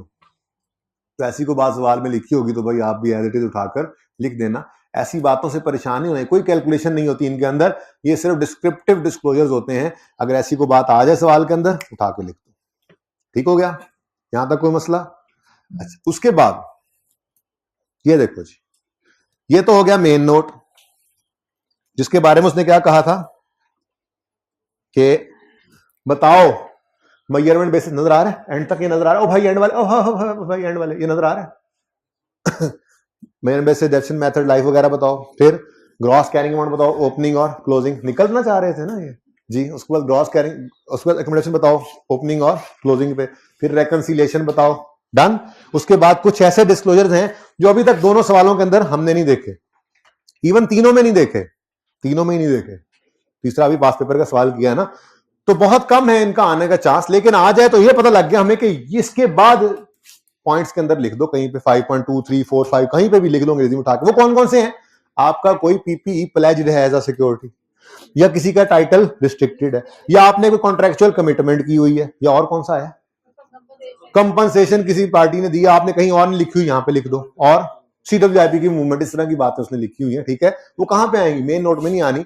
ऐसी कोई बात सवाल में देख लो, चुप करके उसको डिस्क्रिप्शन में लिख देना, नैरेटिव फॉर्म में, टेंशन नहीं है, यहां तक को मसला। अब अगली बात है, ये जो डिस्क्लोजर है ना, ये चाहे कॉस्ट मॉडल है चाहे रिवैल्यूएशन मॉडल है, ये हमने ये डिस्क्लोज करने होते हैं। जैसे लैंड पे रिवैल्यूएशन मॉडल था, ये तीनों बातें बताई, बिल्डिंग पे भी रिवैल्यूएशन मॉडल था, तीनों बातें बताई, सारी मूवमेंट्स भी सारा कुछ भी वैसे ही किया, ठीक है। कॉस्ट मॉडल था तब भी ये तीनों बातें बताई, रेकंसिलिएशन भी शो कर रहे हैं, ओपनिंग क्लोजिंग बता रहे हैं। इधर कॉस्ट मॉडल है तब भी सारा कुछ बता रहे हैं। यानी कि ये जितने डिस्क्लोजर मैंने अभी आपको पढ़ाए हैं ना, मेन बॉडी वाले चाहे सब नोड वाले, इस तरह से याद रह जाता है ना, ठीक है, मेन नोड वाले चाहे सब नोड वाले, चाहे कॉस्ट मॉडल हो चाहे रिवैल्यूएशन मॉडल हो, ये सारे के सारे डिस्क्लोजर देने होते हैं। लेकिन मैंने इसके अलावा आपसे एक बात की थी कि अगर रिवैल्यूएशन मॉडल यूज हो रहा है, अगर रिवैल्यूएशन मॉडल यूज हो रहा है तो रिवैल्यूड एसेट के बारे में 3 सब नोट्स लाजमी बना करेंगे। Last revaluation was performed by Messrs फलां फलां and independent form of value, यानी कि डेट बताओ और ये बताओ कि वैल्यूअर जो है वो इंडिपेंडेंट था।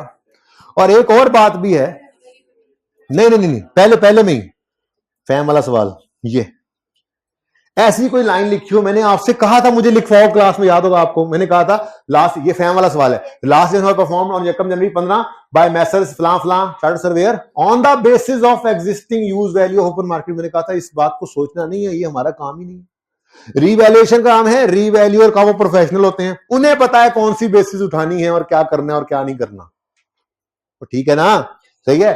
तो ये जो लाइन लिखी होगी ना, एज इट इज उठाकर हमने लिख देनी है। तो बेसिकली पहले सब नोट के अंदर हम 3 डिस्क्लोजर रिक्वायरमेंट्स पूरी करते हैं।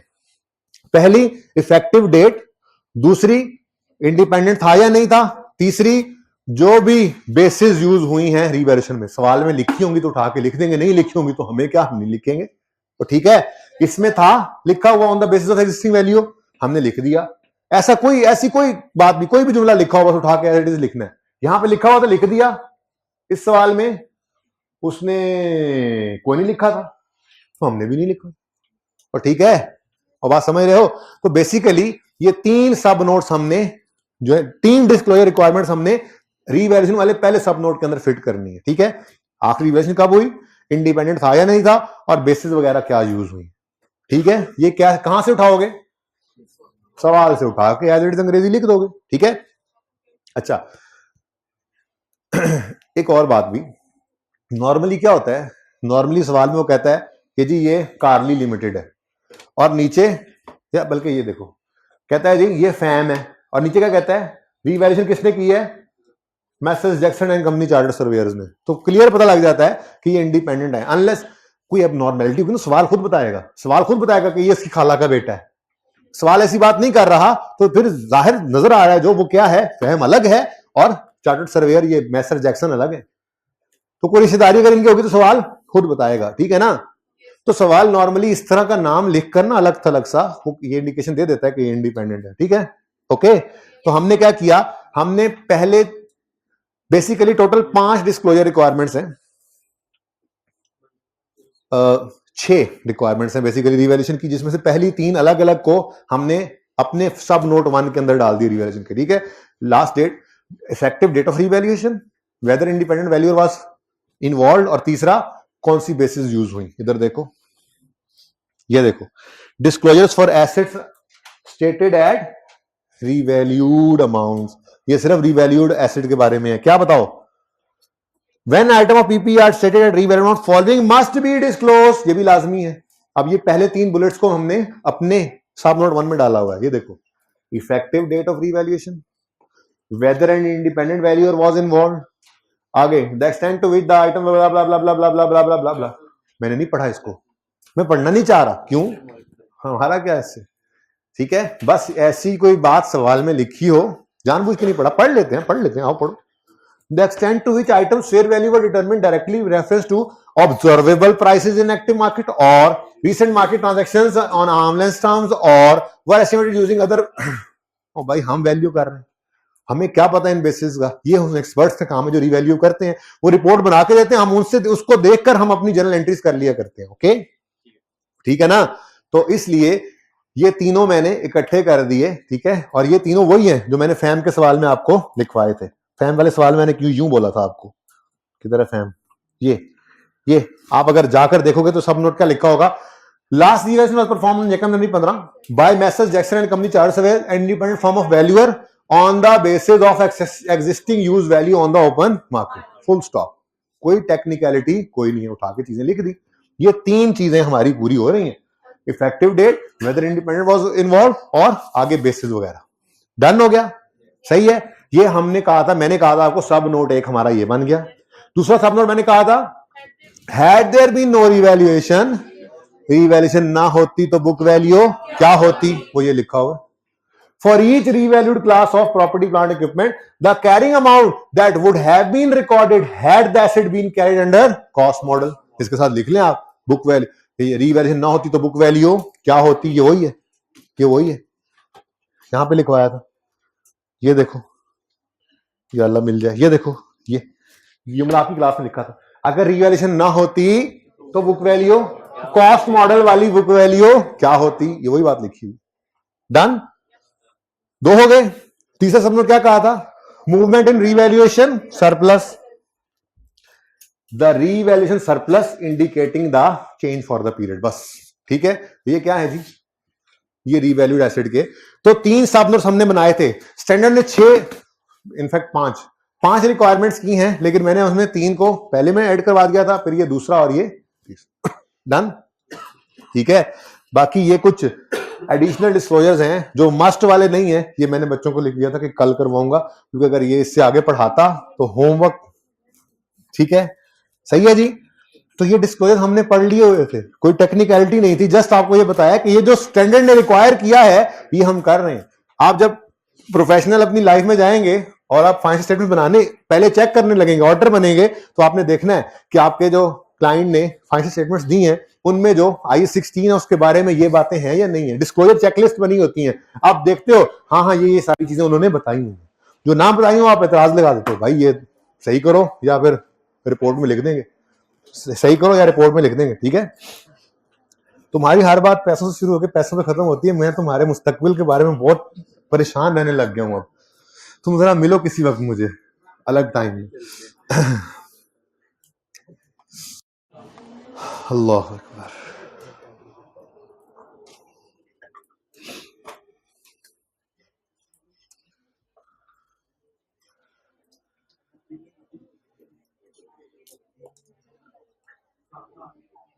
हाँ जी, जहाज आ गया है।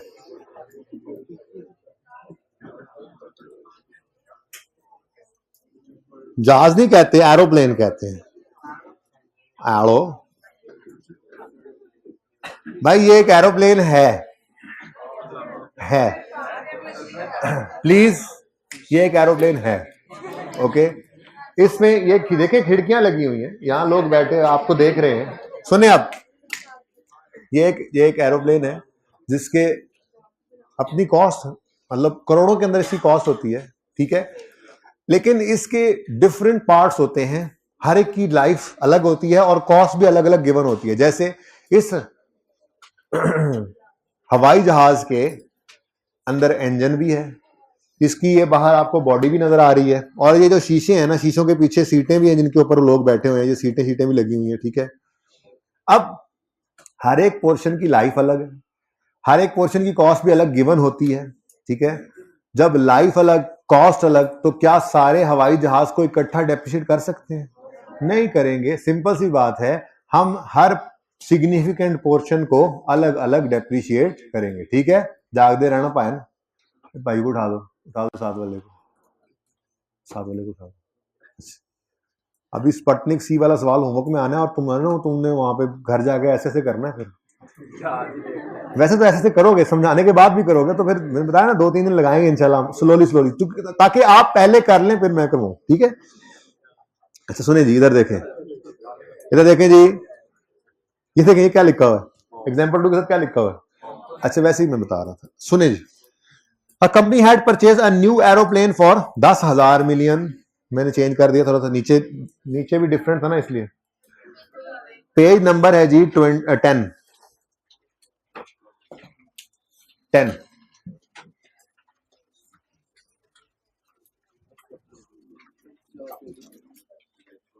भाई पेज नंबर 10 वो, अच्छा वो ठीक है, समझ गया हूं। सुने जी, company had purchase new airplane for 10,000 million। The company has identified following cost components and useful lives in respect of this jet। Engine 3,000 cost है, 5 साल लाइफ है। सीट की 1,000 कॉस्ट है, 3 साल लाइफ है। फिटिंग्स है 15 साल, 2,000 कॉस्ट। अदर पार्ट्स 4,000 कॉस्ट है और 20 साल। क्या करना है, किसी 10,000 सारे के सारे को किसी एक लाइफ में डिवाइड कर सकते हैं? नहीं। सिंपल क्या करेंगे, इधर पढ़ो। The company has identified following cost components. इसका ये है सोल्यूशन, देख लो। वैसे स्टैंडर्ड ये कहता है, each part of an asset that has a cost that is significant in relation to total cost must be depreciated separately. This means that cost of asset might be split into several different assets and each depreciated separately, ठीक है। बस इसकी ये example इतनी सी थी, असल example अब ये है, एग्जांपल 2। वो जरा पहले समझाने के लिए था ना कि इस तरह से होता है, ठीक है। एंशिएंट वाटर लिमिटेड, कदीम वाटर लिमिटेड है, is a company involve in bottling बहारी वाटर। स्प्रिंग बाहर होती है ना, और ये चश्मों की बात हो रही है, चश्मों का पानी बॉटल करते हैं। द कंपनी परचेस्ड, अब उन्होंने कहा बहुत हो गया, हाथों से भरते थे पहले बोतलें चश्मे के पानी की, ठीक है। उन्होंने कहा बहुत हो गया, प्लांट ही लगा लेते हैं, ठीक है। तो the company purchased a bottling plant on 2 January 2002। The plant is made up of 3 significant components, the cost of which is as follows. Engine, conveyor belt and fitting और अदर स्ट्रक्चर। कॉस्ट है engine की 1500, conveyor belt की 2000, other structure की 800। Resale value भी इनके अलग अलग, life भी इनकी अलग अलग। समझ में आती है बात? मतलब हम इनको अलग अलग पार्ट समझकर डेप्रिशिएट भी अलग अलग करेंगे, ठीक है। समझ आ रही है? जाग रहे हो सारे? अच्छा। Other cost incurred in relation to bottling plant are as follows. Delivery and installation के ऊपर 783 मिलियन लगा है, और स्टाफ ट्रेनिंग के ऊपर 60,000। डिलीवरी इंस्टॉलेशन का क्या करते थे, एसिड कॉस्ट में ऐड करते थे, और स्टाफ ट्रेनिंग को इसको इग्नोर करना है। इग्नोर नहीं करना, असल में सवाल की रिक्वायरमेंट है पास जर्नल एंट्रीज, तो फिर एक्सपेंस की एंट्री पास कर देना। स्टाफ ट्रेनिंग कॉस्ट एक्सपेंस है, डेबिट और कैश क्रेडिट, ठीक है। एसिड में ना ऐड करना, एंट्री कर लेना, ओके ठीक है। तो सही है। अच्छा, अब रहेगी डिलीवरी एंड इंस्टॉलेशन। अब इसके बारे में अगर सवाल खामोश हो ना, तो मेरे हिसाब से ज्यादा बेटर क्या है, बराबर ऐड तो करना है ना, पर मसला ये है कि किसी एक में तो ऐड नहीं कर सकते ना। ये उसने कहीं नहीं लिखा और डिलीवरी कॉस्ट सिर्फ इंजन की है। ये थोड़ा ये कि इंजन के पैसे उन्होंने लिए होंगे, ट्रांसपोर्ट वालों ने इंस्टॉलेशन के और बाकी चीजों के पैसे नहीं लिए होंगे। तो है तो ये सबसे रिलेटेड अदर कॉस्ट। अब इनको एलोकेट करना है हर सिग्निफिकेंट पोर्शन को, ठीक है। अब उसका तरीका क्या हो सकता है, अगर सवाल खामोश हो तो मेरे हिसाब से जो ज्यादा बेटर वे है, लॉजिकल वे है, वो क्या है, इनका टोटल करें, कॉस्ट का क्या करें, टोटल।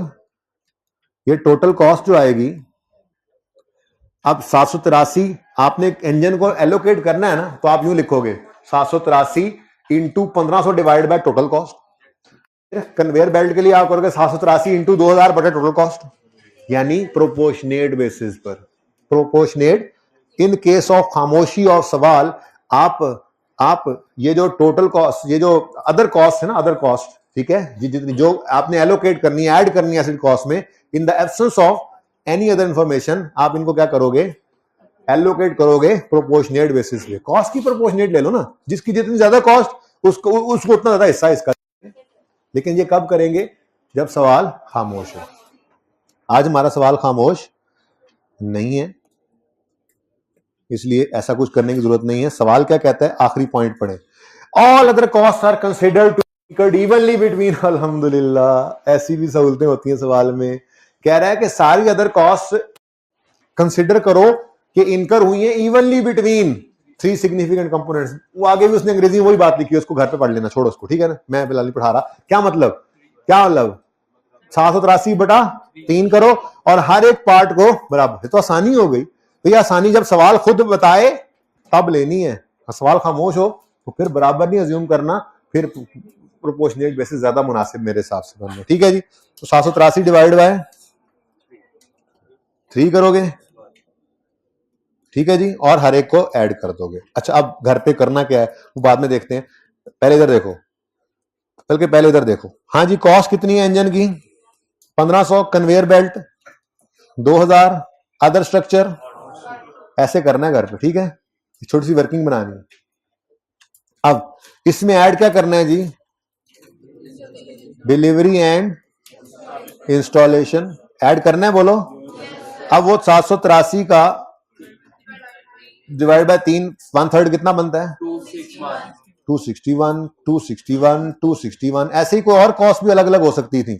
असल में मैं अब देखूंगा टेस्ट में या होम असाइनमेंट के तौर पे कोई सवाल अलग से दे दूंगा, जिसके अंदर यहाँ पे ना कुछ और कॉस्ट भी डाल देंगे, ठीक है ना, ताकि 2-3 चीजें यहाँ पे जो है वो आप ऐड करना सीख लें। और भी हो सकती है ना, टेस्ट रन की कॉस्ट आ जाती, नेट ऑफ सेल प्रोसीड्स वो भी ऐड होनी थी, इकट्ठी दी होती तो आप उनको भी अलग अलग करते। ऐसे ही नहीं, उसको इग्नोर करते हम, ठीक है, ऐसे। हाँ सही कह रहे हैं, कुछ इग्नोर करने वाले, कुछ ऐड करने वाले, ये डाले जा सकते हैं, किसी टेस्ट में डाल देंगे और क्या हो सकता है, ठीक है। बहरहाल फिलहाल तो ये सिखाने के लिए एक, और फिर टेस्ट में टेस्ट करने के लिए तो 5-6 भी आ सकती हैं यहाँ पे जी। एक इग्नोर किया, एक ऐड किया, ठीक है। अब पर्चे के अंदर 10 आ जाए, उनमें 5-6 इग्नोर करने हो, 5-6 ऐड करने हो, 10-12 में से, ठीक है, तो ऐसा हो सकता है। ओके, कर लोगे ना। टोटल कॉस्ट बताओ, टोटल कॉस्ट 1761, 2261। अब देखो, हमने यहां पे निकालनी है डेप्रिसिएशन। डेप्रिसिएशन होती है cost minus residual value over useful life.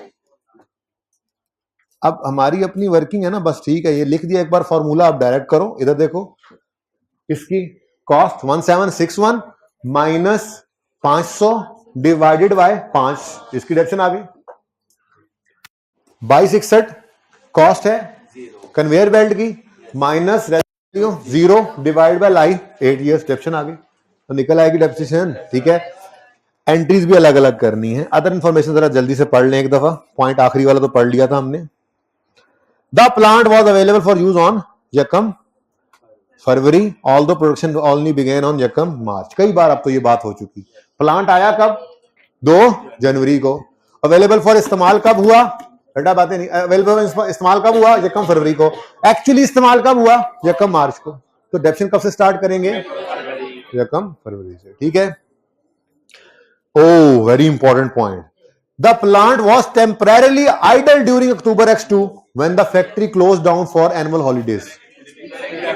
Depreciation नहीं रुकेगी, नहीं चलेगी, डेवो है.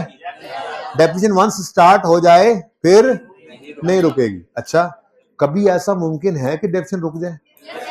कब? वेरी गुड बच्चा, आप लोग माशाल्लाह पढ़े लिखे बच्चे हैं. ये तो बात मैंने की नहीं थी क्लास के अंदर. आप लोगों को तो ये भी पता है कि ये डेप्रिसिएशन रुकेगी तब जब आउटपुट मेथड यूज हो रहा हो, क्योंकि वहां पर हम डेप्रिसिएशन निकालते हैं मल्टीप्लाई करके जितने यूनिट्स इस साल में बने.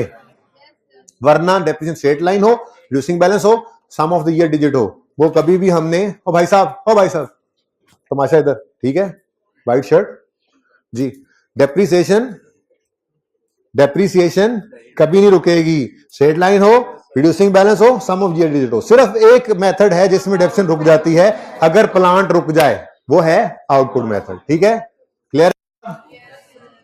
क्लियर है ये बात? चलें ये सवाल तो अब आपने करना ही करना है खामखा में. असल सवाल की तरफ चलते हैं जब आपने करना है. ओए होए होए होए ओए होए होए होए ओए होए होए होए होए. तुम और मैं मिले ना क्लास के बाद वाइट शर्ट? हाँ, किरने में आज. चलो फिर से.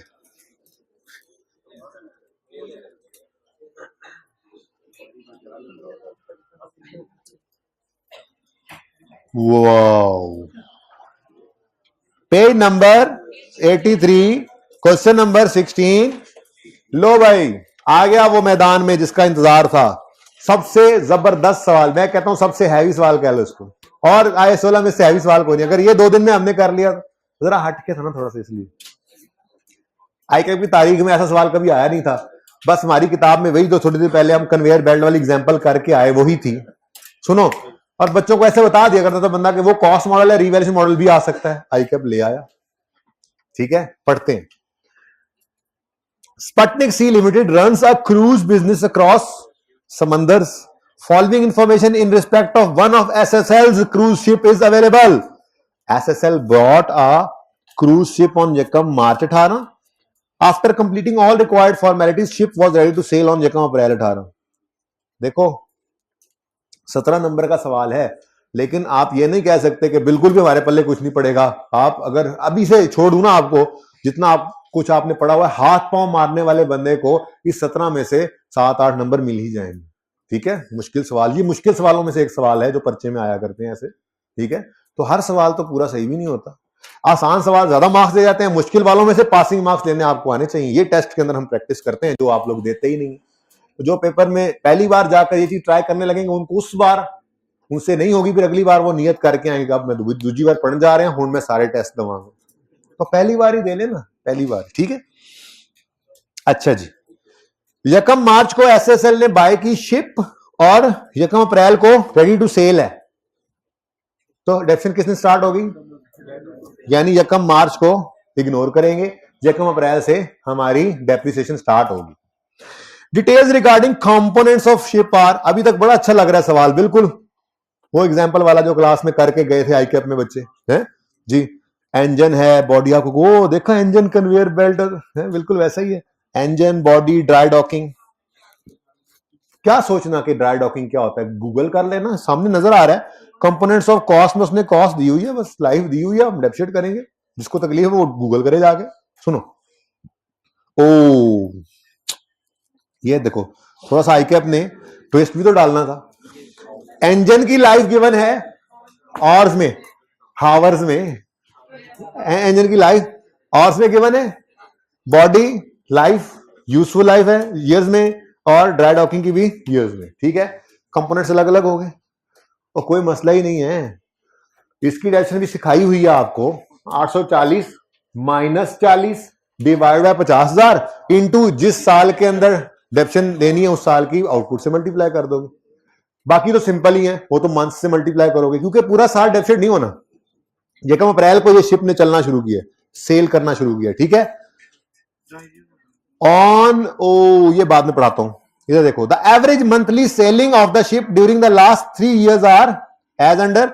और ये जरा ध्यान से देखो, मंथली सेलिंग है, मंथली। आई के अपने यहां भी फिल्म चलाई, बच्चे देखेंगे नहीं ध्यान से और वो 360 आवर्स ले लेंगे। देखो ना इधर ईयर लिख दिया, ईयर आवर्स, देखो कितनी जाती की, हालांकि ऊपर लिखा हुआ है average monthly selling, average monthly selling in 18 is 360, average monthly selling in 19 is इतने एंड 20 इज इतने। ठीक है, अब 19 के साल में किस दिन ये शिप आई?